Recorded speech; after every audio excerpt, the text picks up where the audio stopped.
is The History of Africa with me, Zeinab Badawi. It's based on a unique project overseen by UNESCO called The General History of Africa. That's Africa's history, written, interpreted and told by Africans themselves.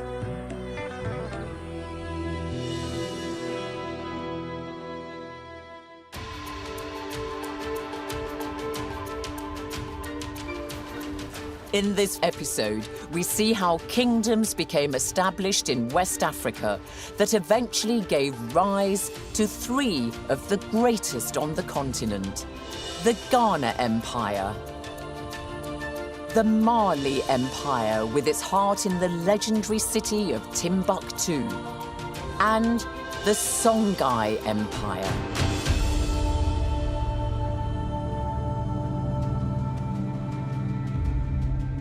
We start in Mauritania in northwest Africa, which is inextricably linked with several of the historic empires based in and around the Sahara Desert.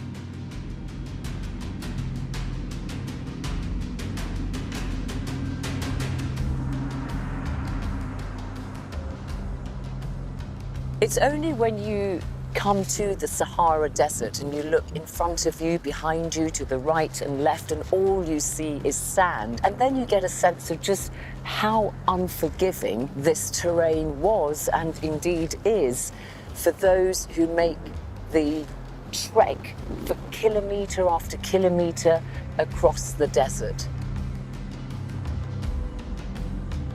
But unforgiving terrain or not, Trans-Saharan trade meant those who controlled these desert highways and crossroads grew rich beyond measure and could establish powerful and wealthy empires. The first big empire was Ghana, which confusingly did not include the country Ghana, which today bears its name. This began as a kingdom around the year 600 and stretched across several countries in modern Africa: Mauritania, Mali, Senegal, and Guinea. This is Nouakchott, the Mauritanian capital, and it lies along the Atlantic coast. But 900 kilometers inland south of here is Kumbi Saleh, the old capital of the ancient kingdom of Ghana. This was founded by the Soninke people, who still live in Mauritania. The Soninke were the main inhabitants of the Ghana Empire. They called it the Empire of Ouagadougou in their language.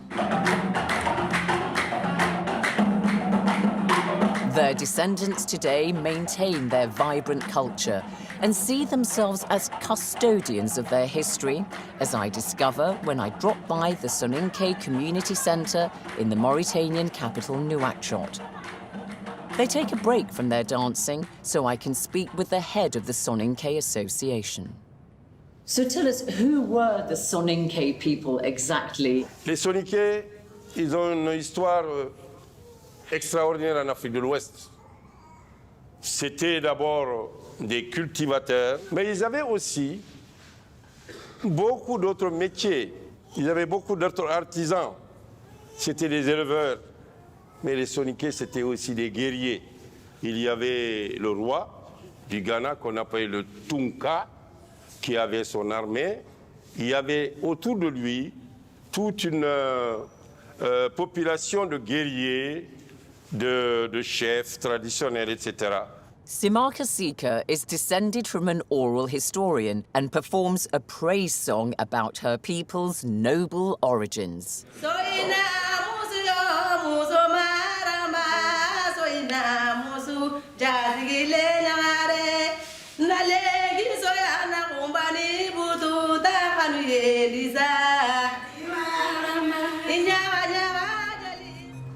The kings of the Ghana Empire allowed local chiefs to keep their position, but they had to be loyal to the king and send him food and other goods. The king kept their sons as hostages in his royal court to maintain their allegiance.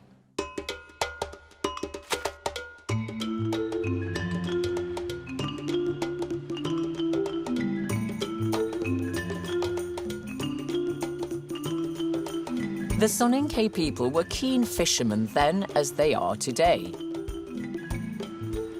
Here they collect their evening catch. The selling of the fish falls to the women, and some set up oceanside cafes for those who enjoy fish at its very freshest.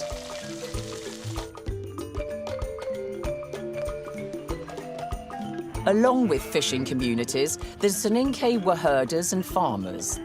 They used iron technology for swords, spears, farming equipment, and they also made decorative ceramics. Some of these objects from the Ghana Empire have been found and put on display at the National Museum in Nouakchott. I make my way there to meet its director. Quand ils ont créé cet empire, l'essentiel de l'économie de cette culture de cet empire a été le commerce. C'est-à-dire que c'est un empire qui organisait le commerce entre le nord et le sud. Bon, l'organisation de l'empire était une organisation fédérale.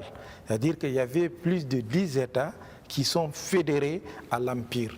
Bon, la fédération aussi était très souple, c'est-à-dire qu'il reconnaissait le roi en tant que roi et il donnait des impôts au roi, mais chacun d'eux s'occupait de son état, si on peut dire, et l'organisait tel qu'il voulait. C'est le premier empire reconnu au niveau de l'Afrique de l'Ouest. Bon, ici, nous avons une vitrine composée de la céramique qui vient de Kumbisala.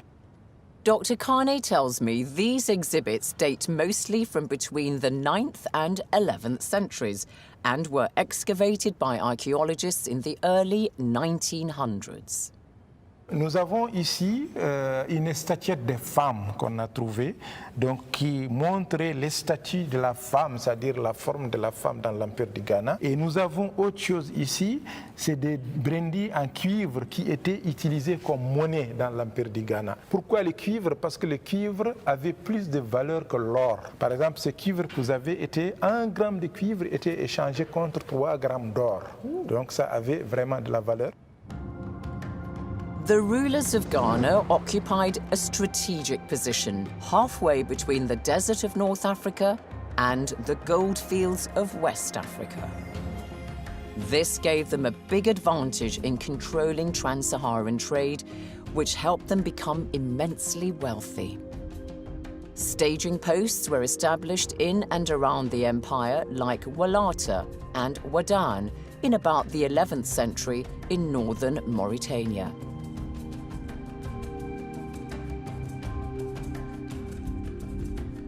Wadan, which is 600 kilometers from today's capital Nouakchott, is a place little seen by outsiders.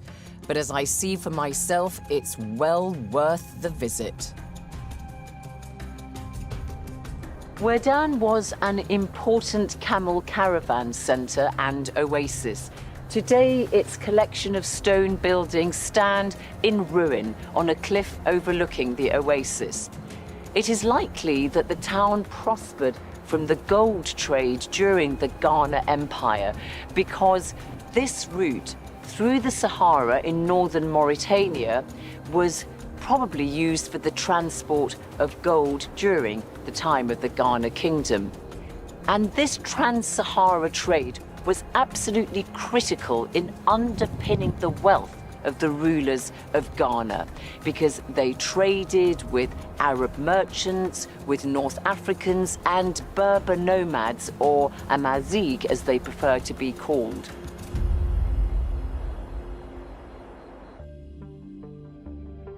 The Ghana Empire exported iron and copper, but it was famed for its gold far and wide, as this description in the 11th century by the Arab geographer al-Bakri illustrates when he visited Kumbi Saleh. The king adorns himself with ornaments around the neck and arms. On his head he wears gold, embroidered caps covered with turbans of finest cotton. He gives audience to the people for the redressing of grievances in a hut around which are placed 10 horses covered in golden cloth. On guard at the door are dogs of fine pedigree wearing collars adorned with gold and silver. Gold was a commodity that Ghana used to buy salt. This was so valuable to them that they traded it almost weight for weight with gold. In fact, salt was at times used as a currency there. The salt was obtained in the form of rock salt bars from desert mines that fell outside the control of the Ghana Empire. Et ce sel aussi a une qualité différente de l'autre sel que l'on connaît. Bon, ça c'est le sel qu'on appelle le sel gemme. C'est différent des sels qu'on utilise actuellement. Bon, et il était très apprécié dans l'Empire du Ghana et au sud, d'une manière générale, parce qu'il y avait beaucoup de maladies, c'est le sel qui pouvait les soigner. Donc, les deux produits principaux pour le commerce qui existait pendant l'Empire du Ghana, c'est le sel et l'or. But Wadan's days of glory are long gone. It ceased to be a trading post. Local resident Mariam Lepiad has lived in the newly built part of Wadan for most of her life. There are about 5,000 people here. She tells me she just manages to stay in business selling basic amenities and the odd souvenir to the rare visitor. لا دكان ما هو كبير نعتمد عليها الصناعة التقليدية هي اللي معتمدة عليه. التاريخ اللي أنا سمعه أنا ماني مضبوطة الكاميرا قال بعد الناس سمعوا زين ودان سمعت عنه زين.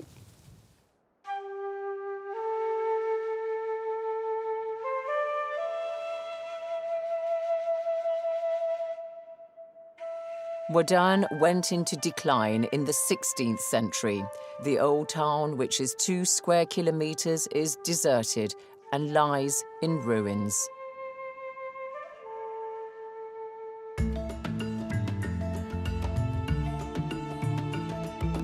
By about the 11th century, the rulers of Ghana, through exposure to trade with Muslim Berbers and Arabs, adopted Islam.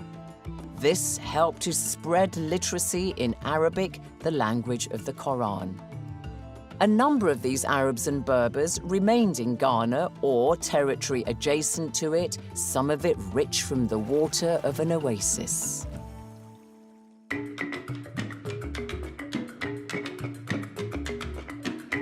Trade between all these groups was greatly facilitated by one major factor: the introduction of a beast of burden that was particularly well suited to the desert and had an unprecedented impact on Sahara trade. The camel revolutionized trans-Saharan trade because it could keep enough water in its gut for 10 days, plus the fat in its hump provided it with nourishment for a considerable period of time. Now, the crossbreeding of the 2-humped camel of Central Asia with the 1-humped camel of Arabia produced a completely different type. One that was very slow in its movement but was capable of carrying heavy loads. This one was used for trans-Saharan trade, and the other was lighter on its feet and could travel very fast.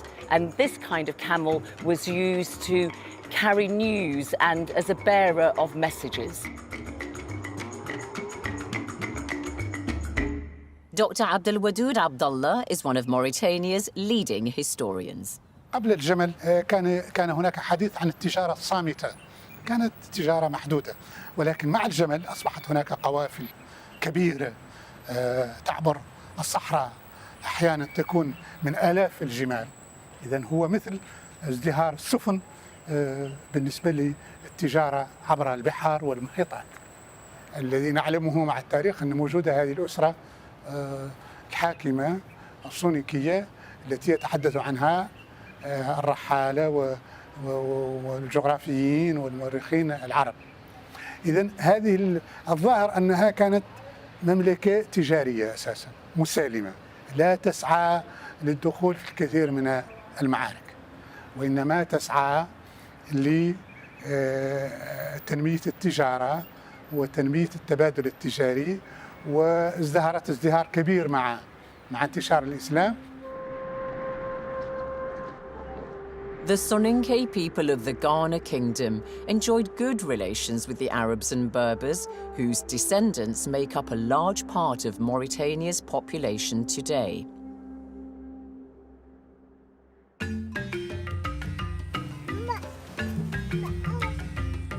The Berbers, or Amazigh, like Ahmadiyya, were and still are the camel herders.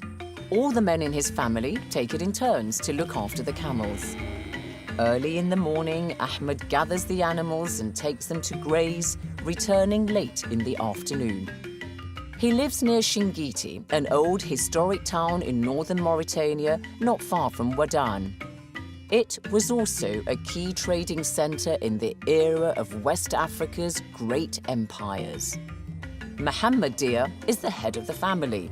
He has 8 children and around 10 grandchildren. Today, he's receiving a visit from the mayor of Shingiti, so he puts on his best white robe. I arrive soon after. حاج محمد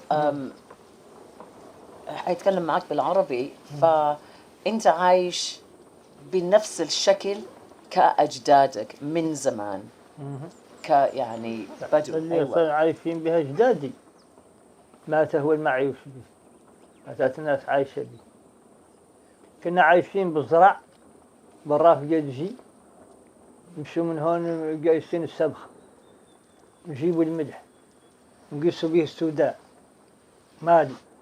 I wonder how the younger members of Mohammed's family integrate these traditions with modern lifestyles. وبتفتكر الجيل الجديد الجيل الجديد أحفادك أولادك حيتحافظوا بالتقاليد البدوية ولا لا؟ ما بيفهموا. قليل همهم هم اللي تغير هذا الورك الزمن وهلو القراية والشقلة في الشهور ولكن الحيوان ما تلهم ما هو ياسر قليل اللي تلهموا من الناس. C'est très important pour nous les nomades puisqu'ils font partie de notre identité culturelle. Donc on vit dans les mêmes conditions qu'ils conservent nos habitudes. Ils conservent nos habitudes, les habitudes de nos ancêtres, mais tout en améliorant dans le cadre de l'éducation et dans le cadre de la santé.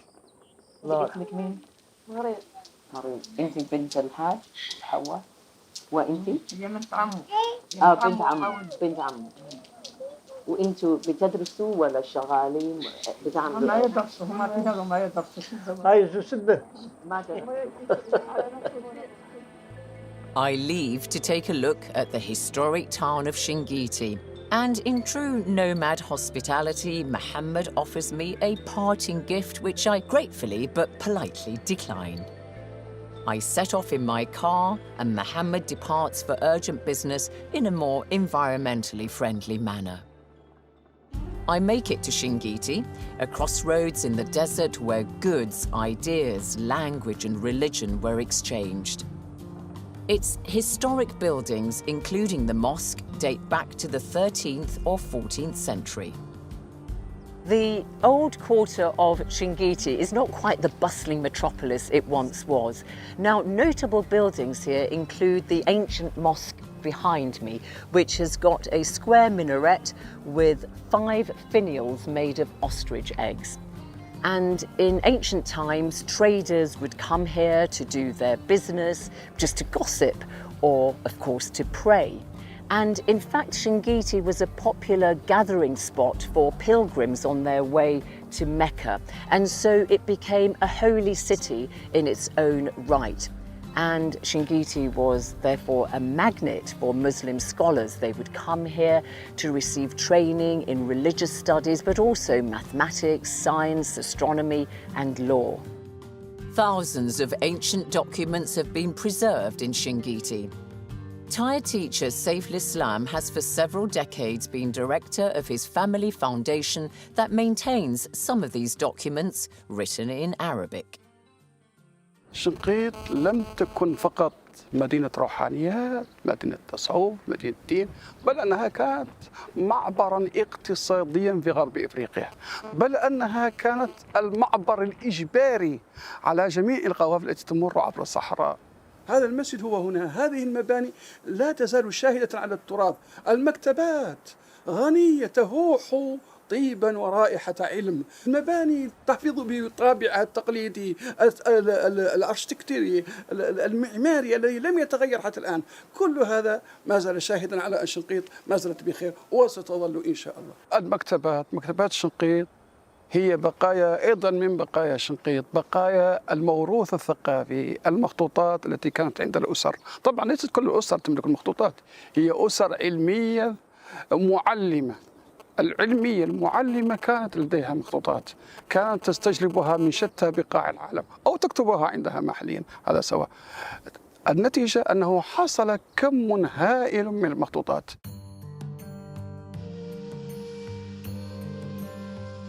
The influence of Arabic and Islam extended across the Ghana Empire.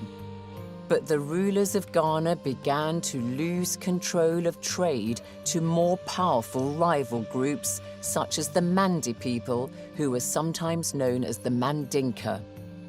There were also environmental reasons behind Ghana's decline.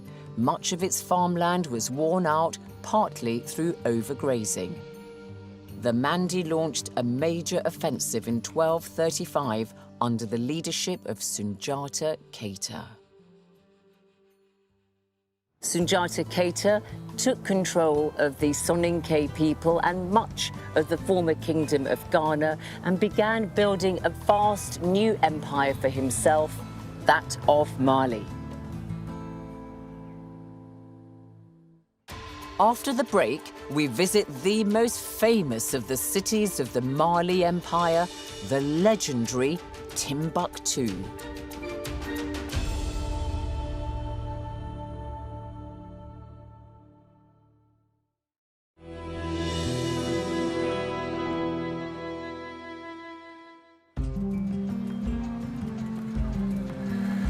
This is Bamako, the present-day capital of the country Mali.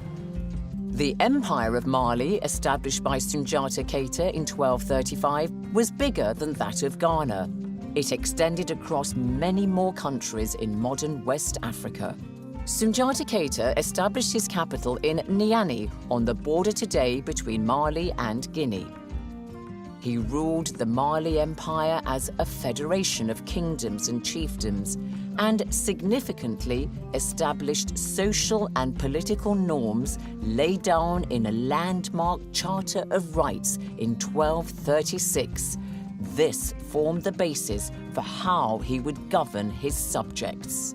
These principles have become known as the Mandi Charter, which upheld the liberty, dignity, and equality of all the citizens of Mali.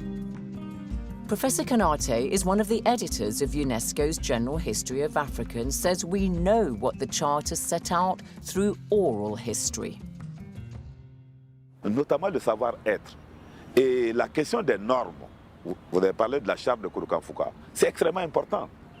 Et on a souvent dépeint l'Afrique comme, vous connaissez très bien la façon dont l'historiographie coloniale a dépeint l'Afrique, comme un espace sans loi, sans foi. Mais en réalité, on s'aperçoit que ce qui était important et qui a permis la formation de ces grands ensembles, c'était des normes. La question des normes qui permettaient aux gens de vivre ensemble. La charte qui a été édictée sous Sunjata Keita est celle qui, en quelque sorte, établit les bases de l'Empire du Mali. Et ce document a donné lieu récemment à une mise en forme. Il faut dire les choses telles qu'elles sont, parce que la charte, elle est d'abord orale. Le savoir-être, le savoir-faire sont aussi importants que les monuments. Sunjata Keita assumed the title Mansa or Kanka, which means king, and he taxed all goods going through his territory. The most famous of the cities in the Mali Empire is Timbuktu, which Sunjata Keita had captured from the Tuareg or Berber nomads. He made it a center for traders and scholars. Getting to Timbuktu is pretty hard. At the time of filming, I could only visit with an armed guard. The airport is closed to commercial flights and the area is deemed unsafe because of the activities of extremists. So finally made it to Timbuktu. First impressions, well, it's hard to see how this dry, rather unprepossessing city, the new part at least, was at the center of one of the greatest empires of Africa. But I haven't got to the old part yet. But as I've been driving through, you do see evidence of some of the destruction when the city was overrun by the extremists in 2012. And of course, they destroyed much of the historical heritage of Timbuktu. It's attained almost mythical, fabled status. You know, in English we say, you'd think she was going to Timbuktu as a kind of metaphor for somebody who's going to the back of beyond. Well, here I am.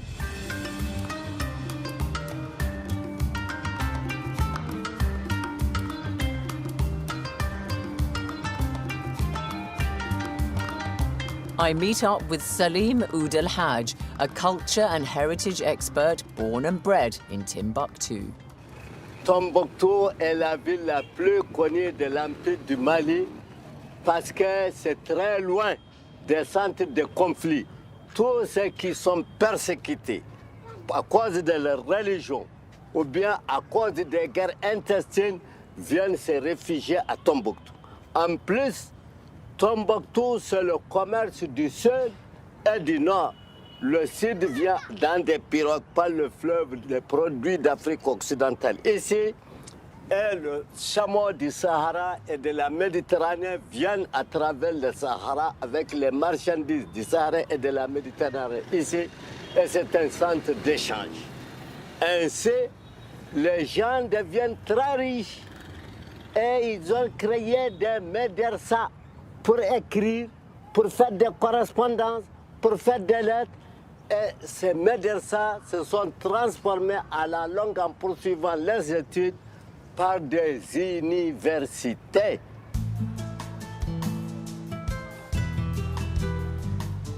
Sundiata Keita was succeeded by his son, Mansa Ulin, who expanded the empire.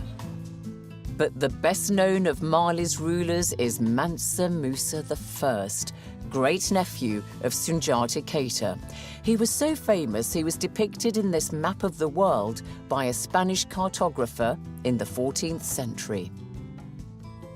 In 1324, Mansa Musa began a lavish pilgrimage to Mecca, reportedly with a very large entourage of 60,000 porters and 500 servants decked in gold, each carrying a golden staff. En route, he stopped in Cairo. He was received with great reverence by the ruler of Egypt. This is a description of Mansa Musa by an Arab scholar and writer Al-Makrizi from the 14th century. He was a young man with a brown skin, a pleasant face, and a good figure. His gifts amazed the eye with their beauty and splendor. Et la légende dit, quand il est arrivé à Tombouctou avec sa caravane de chameaux, la tête est à Tombouctou alors que ce n'est pas fini de sortir de Niani, la capitale du Mali. Il a traversé le Sahara et il est parti en Égypte et en Arabie Saoudite. Il a distribué tellement d'or, beaucoup d'or, de telle sorte que le coût de l'or a chuté. Et il est devenu légendaire. I asked Professor Kanate if we have any idea of just how rich Mansa Musa was. Some accounts hold that he was carrying as much as 150 kilograms of gold, and that if you take his wealth in total, by today's value, he could be worth as much as $400 billion, which would make him the richest individual in history, period. Do you think that could be the case? Oui, je pense, enfin, c'est possible. Mais ce qui est sûr, c'est que la quantité d'or qu'il a apporté au cours de son pèlerinage était une quantité suffisamment impressionnante. Mansa Moussa a appris à écrire l'arabe et il a même laissé un traité en langue arabe sur la bienséance. C'est vous dire comment Mansa Moussa était très intéressé par le savoir. Et de son retour de la Mecque, il a amené avec lui un certain nombre d'écrivains, de poètes. Mansa Musa established the mosques of Timbuktu, which served as Islamic universities and which are UNESCO World Heritage Sites.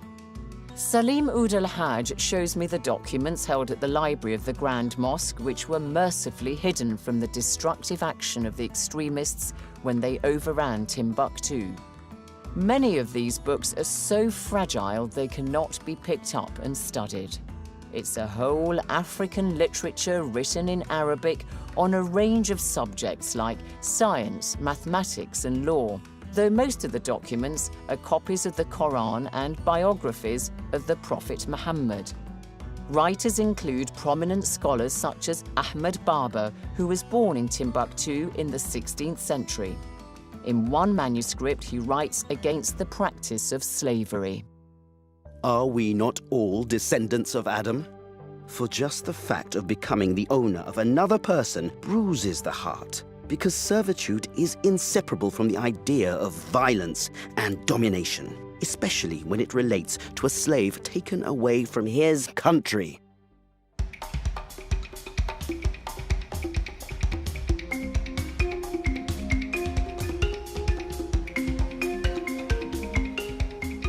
As well as Timbuktu, there were other big centres of learning and commerce in the Mali Empire, like Djenné in northern Mali, which is a long car journey from Bamako, followed by a ferry crossing over the Niger River, and again, I need a heavily armed guard. Unlike Timbuktu and its faded splendour, Djenné still retains much of the hurly-burly of everyday life.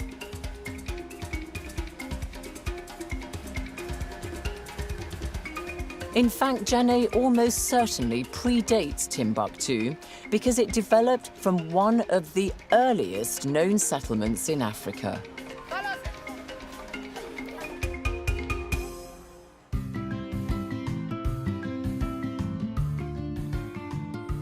There's archaeological evidence that the settlement around Djenné was occupied from about 300 years before the Common Era. And that is because archaeological discoveries have been made here at the nearby site of Djenné Djenno. Iron tools and jewellery have been found here, suggesting that this was once an iron-making area.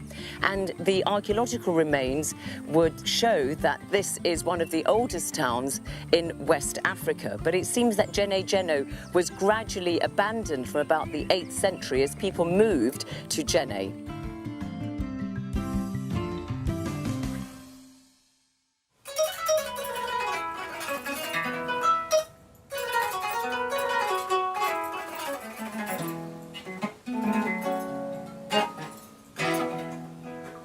Another legacy of the Mali Empire, apart from its buildings, is the kora. Its sounds are enjoyed by many music lovers. It was invented by the Mandi people at least 3 centuries ago. Siddiqui is the son of the world-renowned kora player Toumani, and he performs under his father's watchful eye. Toumani is not just a musician, he's also a griot, the term used to describe a person who passes down oral history and traditions from one generation to the next. I'm a Jali, I'm a griot people. You have to be born in griot, but you cannot become a griot. The griot people, they just keep the history going. And you know, music is one of the best way to communicate. For communication, the music is there to help us to do this griot job. So the kora is essentially the instrument of the Mali Empire? Yeah. never happened before, never see that before, and you cannot find that. If you see the kora in Sydney or you find the kora in London, ask him where those instruments come from. It will tell you usually one of the country of Manding Empire. But after the death of Mansa Musa II in 1387, the Mali Empire started losing power because of a succession of weak rulers, short reigns, and dynastic rivalries. Timbuktu was captured by the Tuareg nomads in 1433, and Mali was an empire no more.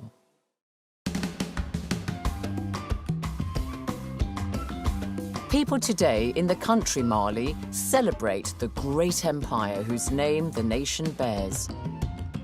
This is an art centre in Bamako where one young man tells me the ancient cities of Timbuktu and Djenné give him much inspiration. Moi, j'ai essayé d'imaginer un peu cette ville qui est un endroit aussi qui est magnifique par son architecture.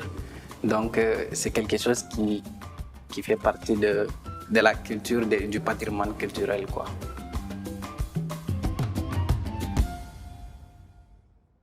The decline of the Mali Empire, however, did not signal the end of this part of West Africa's glory.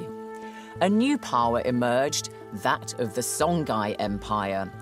Its rulers established a new capital in Gao in the east of Mali. The empire extended as far as modern-day Nigeria and Niger. Flying into Gao, you can see this is strategically positioned along the Niger River. Today, it's a city that's been mired in the conflict with extremists, and so I can't spend much time here. There's a heavy army presence, and there's little to see of its ancient past. But Gao has deep historic roots. It's been inhabited since about the 7th century. Its people were mostly fishermen who used large canoes. They soon realized this gave them a military edge because they could sail along the Niger River, setting up trading villages which allowed them to dominate and unite peasant communities in the region. The best-known ruler of the Songhai Empire was Soni Ali the Great, whose reign began in 1464. He recaptured Timbuktu in 1468 and pushed the city to the pinnacle of its fame. In Songhai oral tradition, Soni Ali is a hero. Alors, Soni Ali Ber est présenté par les auteurs arabes comme un homme, même physiquement, très fort, un guerrier complet et un homme de très grande volonté. Et qui utilisait aussi beaucoup la sorcellerie, ce qui ne plaisait pas aux marabouts de Tombouctou. Soni Ali a eu beaucoup de problèmes avec les marabouts de Tombouctou, qui le décrivent comme un mauvais musulman, qui ne priait pas régulièrement, qui faisait la magie. Je pense que c'est une des raisons qui explique que Soni Ali Ber n'est pas très présente dans la représentation des grands empires. Fatimata Maiga is a member of the former ruling dynasty of the Songhai Empire. Je suis de Gao et je suis très très fière d'être au Gao. Je remercie beaucoup les bons dieux. Her daughter explains more about her family's famous ancestry. L'empire Songhai est vraiment dans l'histoire du Mali est l'une des empires la plus connue et ma maman évidemment est descendante de l'empire Songhai, donc descendante de Soni Ali Ber qui a fondé Gao, la ville mystérieuse. Et nous sommes vraiment fiers, la population de Gao est vraiment fière d'appartenir à l'histoire du Mali, d'appartenir à l'histoire de Soni Ali Ber et surtout d'être descendant de ce grand homme qui est une référence dans l'histoire de Gao et dans l'histoire du monde en général. However, Soni Ali is not the only famous figure associated with the Songhai Empire. I make my way before the light fails to the main historic attraction of Gao, the tomb of Muhammad Touré, an army commander. After the death of Soni Ali, his successor was ousted by one of his generals, Muhammad Toure, who established the Askir dynasty. He consolidated the empire and extended its territory. And this mud tomb behind me is that of the Askir dynasty, and it was built in 1495. And it's a testament to the power and riches of the Songhai Empire. And you can see that the mud tomb has wooden spikes sticking out of it, and it's also got a mosque on the site and a cemetery. You can see some of the tombstones, and it's beautifully preserved. Under Muhammad Toure's Askir dynasty, the Songhai Empire grew ever more rich and powerful. Timbuktu basked in its glory. But Toure was deposed by his son as he grew older, triggering a gradual decline in the empire. Drought, disease, civil war, and invasion meant that by 1591, the Songhai Empire had collapsed. It was broken up into independent kingdoms.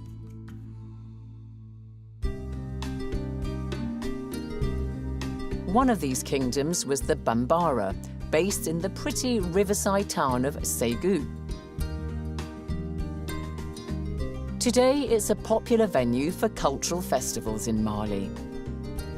Kingdoms like Bambara enjoyed prosperity and sovereignty until the arrival of the Europeans in the 1800s.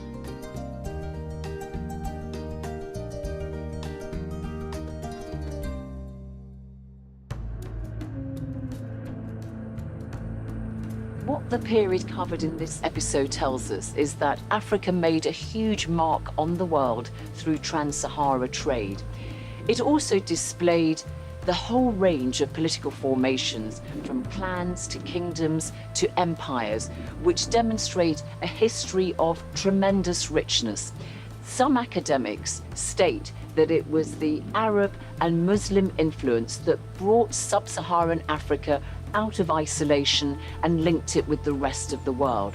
But as UNESCO's General History of Africa tells us, Africans never lived in isolation. Its peoples were constantly on the move. Plus, the volume of trans-Saharan trade meant that there were deep relations between the north and south of the Sahara. I end in Bamako, the capital of Mali, with superstar husband and wife Amadou and Mariam, whose most famous composition, Je pense à toi, provides the theme music for this series. They decided to release it in French to broaden its international appeal. Ouais, la chanson Je pense à toi, ça concerne partout, ça concerne pour tout le monde. Ça parle pas que l'Afrique, parce que ça parle de l'amour. L'amour, tout le monde est concerné.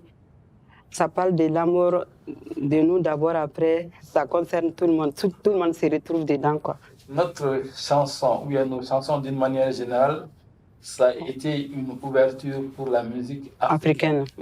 Parce que nous, on a su mettre la dose entre la musique africaine et la musique universelle. Donc c'est ce côté-là que les gens ont choisi les morceaux, parce que chaque fois que nous jouons, les Africains, les Américains, les Européens, tout le monde se retrouve dedans.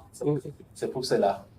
Well, perhaps I could ask you both if you would be so kind as to perform Je pense à toi for us now. Thank you.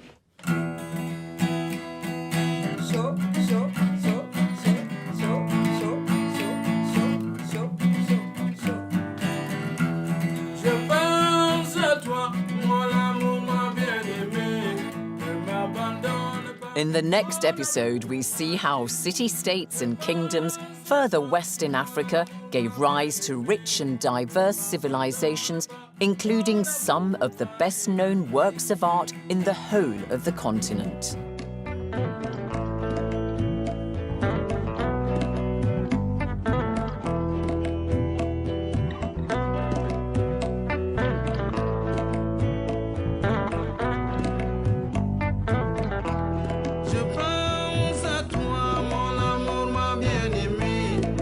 Abandonne pas mon amour, ma chérie. J'aime pas